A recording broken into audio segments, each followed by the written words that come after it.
சிவகாசி அருகே ஆனைக்குட்டம் அரசு உயர்நிலைப் பள்ளியின் தலைமை ஆசிரியரான அரசகுமார் பள்ளியில் பயிலும் மாணவ மாணவியரை பாட்டு பாடி வாழ்த்தி வரவேற்று உற்சாகப்படுத்தினார்.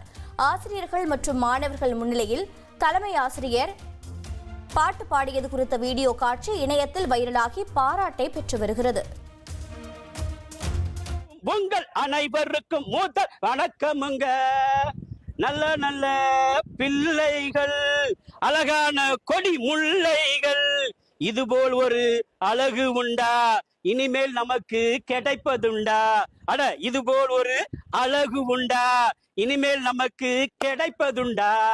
இன்னும் என்ன நானும் சொல்ல தொடங்கிடுவோம் மெல்ல மெல்ல. இன்னும் என்ன நானும் சொல்ல தொடங்கிடுவோம் மெல்ல மெல்ல. அட நாளெல்லாம் நாள் தான், அது என்றும் திருநாள் தான். இந்த நாள் தான் இனிக்கும் நாள் தான், வரும் நாளும் இனிய நாள் தான். அட வந்திருக்கும்